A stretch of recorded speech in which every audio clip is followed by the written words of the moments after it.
I always believed that family meant protection.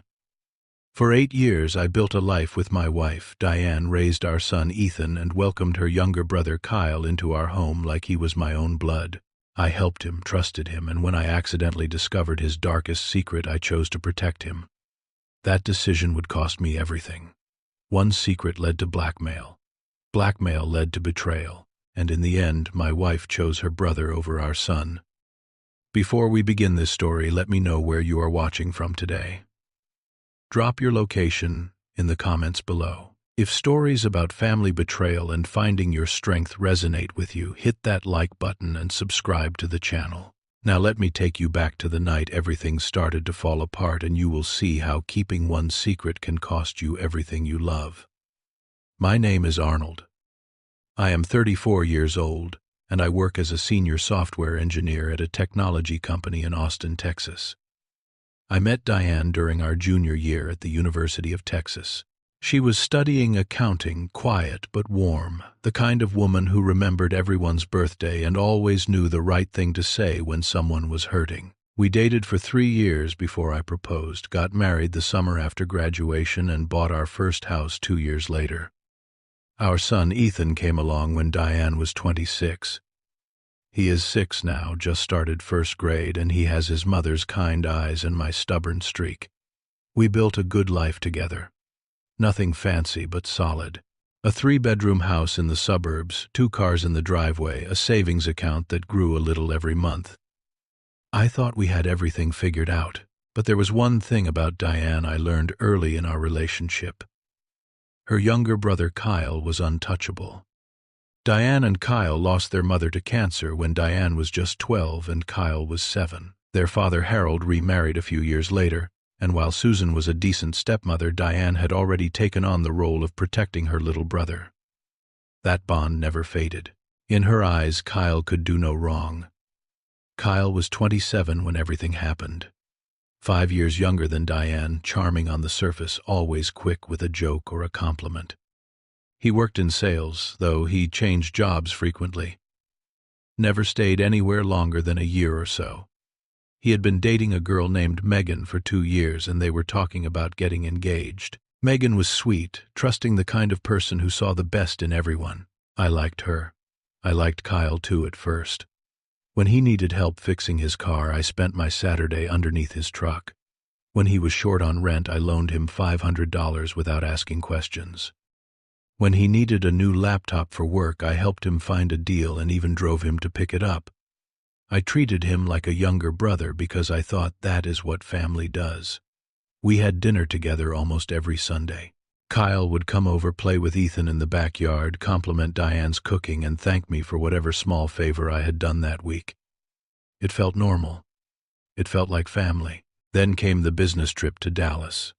It was March. My company sent me to meet with a client for 3 days of technical consultations. The meetings were intense, back-to-back, from 8 in the morning until 6 at night. By the second day, I was exhausted but making progress. When the client wrapped up early on day 2, I made a decision that would change everything. Instead of staying another night in the hotel, I decided to drive home and surprise Diane and Ethan. The drive from Dallas to Austin takes about 3 hours. I left around 5 in the afternoon, figuring I would be home by 8:30. But around 7, my stomach started growling and I realized I had skipped lunch. I pulled off the highway at a small Italian restaurant I had never been to before. The kind of place with red checkered tablecloths and candles on every table. I asked for a table in the back corner because I wanted to eat quickly and get back on the road. The hostess seated me in a dimly lit section near the kitchen. I ordered a plate of spaghetti and pulled out my phone to text Diane that I would be home soon. That is when I saw them. Across the restaurant, maybe 30 feet away, Kyle was sitting at a table with a woman I had never seen before. She had red hair, looked about 30, and wore an expensive-looking dress. But what made my heart stop was not who she was. It was what they were doing. Kyle was holding her hand across the table. As I watched, he leaned in and kissed her on the lips. Not a friendly kiss. Not a family kiss. The kind of kiss that leaves no room for misunderstanding. She laughed at something he said, and he brushed a strand of hair from her face with the kind of tenderness I had only ever seen him show Megan. I sat frozen in my chair. My first thought was that I was wrong, that it must be someone who looked like Kyle. But then he turned slightly, and I saw his face clearly. There was no mistake. I thought about Megan waiting at home for him, probably planning their engagement party. I thought about Diane, who worshipped her little brother. I thought about what this would do to our family if it came out. I tried to leave without being seen. I signaled the waitress, canceled my order, left a $20 bill on the table, and headed for the exit. But Kyle must have looked up at exactly the wrong moment, because I heard my name called out across the restaurant. The look on his face when our eyes met was pure panic. He said something to the red-haired woman, stood up quickly, and followed me out to the parking lot. I was already at my car when he caught up to me. His voice was shaking. "Arnold, please let me explain." I did not want to hear his explanation. I told him I saw everything and there was nothing to explain. He grabbed my arm. "It was just one time, I swear. Her name is Patricia. I met her at a conference last month. It does not mean anything." I pulled away from him. "You are about to propose to Megan. How can you do this to her?" Kyle's eyes filled with tears. I know. I made a terrible mistake, but I am going to end it. Tonight, I promise. Please, Arnold, you cannot tell Diane about this. It will destroy her. You know how much she believes in me." I stood there in that parking lot, my car keys in my hand, watching this man I had treated like a brother beg me to keep his secret. Part of me wanted to call Diane right then and there. Part of me wanted to drive straight to Megan's apartment and tell her the truth. But then Kyle said something that got to me. "Our father just had a health scare last month. His heart. If Diane finds out about this, she will be devastated.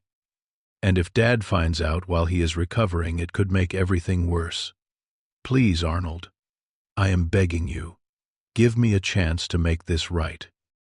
I will end it with Patricia tonight, and I will be the man Megan deserves." I wish I could go back to that moment and make a different choice. But standing there in the dark, thinking about Diane's face if she learned her hero brother was a cheater, thinking about Harold recovering from a heart episode, I made the decision that would haunt me for the next year. I agreed to keep his secret. I told Kyle I would not say anything, but only if he ended things with Patricia immediately, and never contacted her again. He promised. He thanked me over and over, tears streaming down his face, swearing he would never forget what I was doing for him. I drove home that night feeling sick to my stomach. When I walked through the door and Diane ran to hug me, surprised and delighted by my early return, I could barely look her in the eye. When Ethan jumped into my arms and asked if I brought him anything from Dallas, I held him tight and wondered what kind of man keeps secrets like this. In the weeks that followed, every family dinner became torture. I watched Kyle laugh with Megan, watched him hold her hand, watched him kiss her cheek, and I felt like an accomplice to something unforgivable. The secret sat in my chest like a stone, getting heavier every day. But that was only the beginning. Because 3 months later, Kyle would show me exactly what kind of person he really was. Kyle lost his job in June. He called Diane crying, saying the company had downsized and he was let go along with several other employees. Diane immediately went into protective mode, offering to help him with bills, inviting him to stay with us if he needed to, doing everything a loving sister would do. But I happened to know someone who worked at the same company. A guy named Marcus I had met at a tech meetup the year before. When I casually mentioned Kyle's situation, Marcus gave me a strange look. "Downsizing? No, man. That guy got fired. He was showing up late every day, missing his sales targets, and apparently he had some kind of attitude problem with his manager.